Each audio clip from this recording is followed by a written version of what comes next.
Lamentablemente en la actualidad nadie ignora la existencia del acoso escolar, más conocido como bullying. Si bien es una situación que existe ya casi desde los orígenes de la sociedad, en el ámbito escolar no solo es cada vez más frecuente, sino también cada vez más violenta y cruda. Muchas son las medidas que se intentan aplicar para acabar con ellas, pero pocos son los verdaderos debates que se dan sobre el porqué del aumento de su incidencia. Cuando se nombra la palabra bullying, la mayoría piensa básicamente en un niño acosando verbal y físicamente a otro. Sin embargo, el acoso o abuso verbal se da en varias de las esferas del sistema educativo, en mayor o menor medida. Y lo que es peor, no hay políticas reales para poder desterrarlo, siendo el sistema tal y como está planteado uno de los principales focos de su origen. Vivimos en una sociedad intrínsecamente violenta, y en la cual desde los medios de comunicación masivos se fomenta la violencia y el malestar general de la población de formas bastante obvias. Incluso no existe prácticamente ninguna serie, programa o film que retratando la vida de un niño o adolescente dentro de un ámbito escolar no se presente alguna situación de acoso casi como algo normal y de rutina. Tal es así que muchos padres consideran justamente necesario el pasar por el sistema educativo para aprender a defenderse, hacerse respetar o peor aún, desarrollar estas habilidades en pos de poder salir preparados a un mundo salvaje y violento donde solo sobrevive el más fuerte. Esto no hace más que reforzar un círculo vicioso en el que finalmente no se puede terminar de definirse dónde comienza verdaderamente la violencia. Hay muchas maneras de expresar la violencia, que son muchísimo menos obvias, más sutiles y que por ello no son advertidas por la mayoría.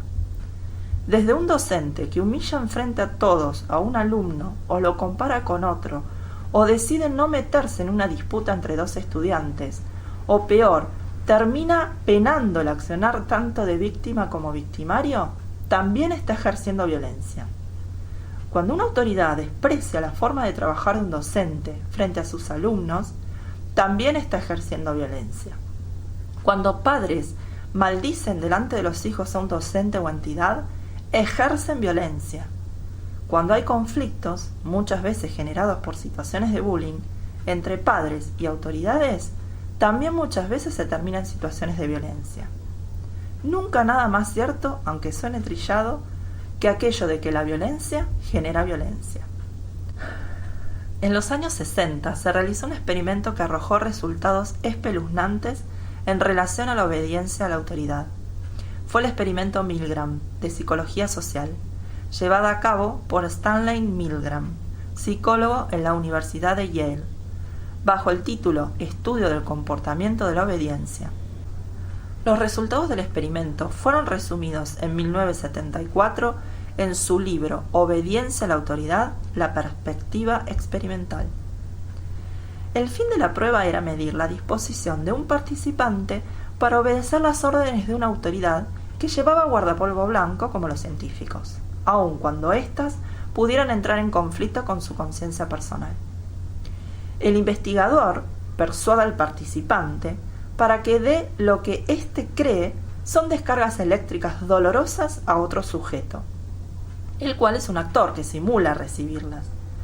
Muchos participantes continuaron dando descargas de voltaje creciente a pesar de las súplicas del actor para que no lo hiciesen.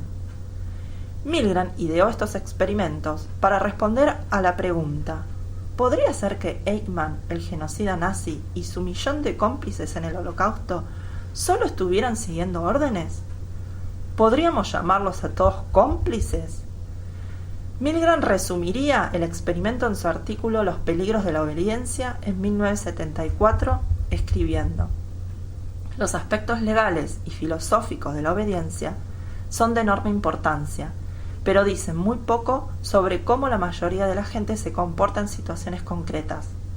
Monté un simple experimento en la Universidad de Yale para probar cuánto dolor infligiría un ciudadano corriente a otra persona, simplemente porque se lo pedían para un experimento científico.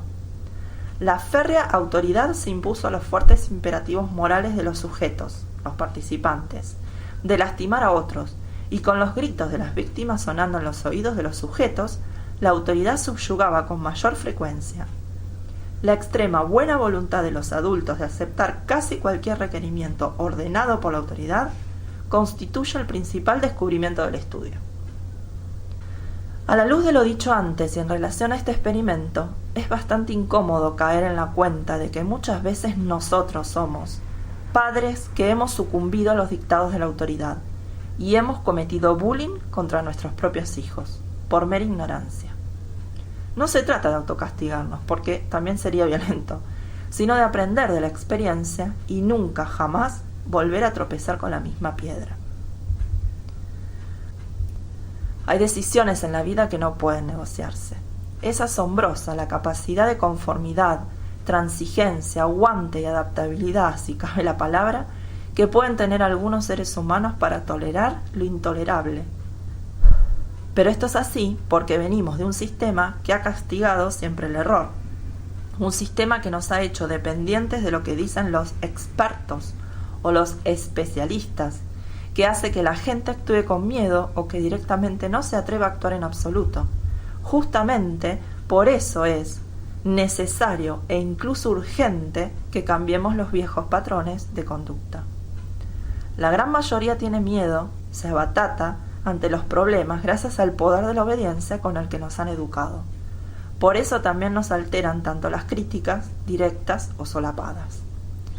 Muchas veces tomamos malas decisiones, es cierto.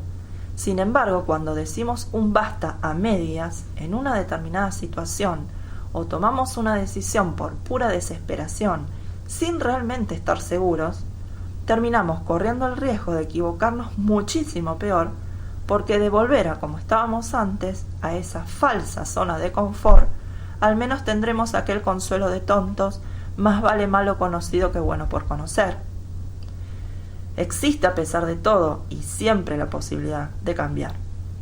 Pero cualquier cambio externo tiene que venir dirigido previamente por uno interno.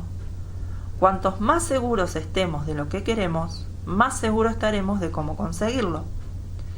Entonces, si tengo bien en claro que no quiero que mis hijos sufran más por tener que ir al colegio, si quiero que realmente reciban una educación totalmente distinta a la única que me ofrecen como posible desde lo institucional, si tengo bien en claro por qué no quiero volver a depender de eso, ni que ellos sigan sujetos, cualquier otro obstáculo será completamente salvable.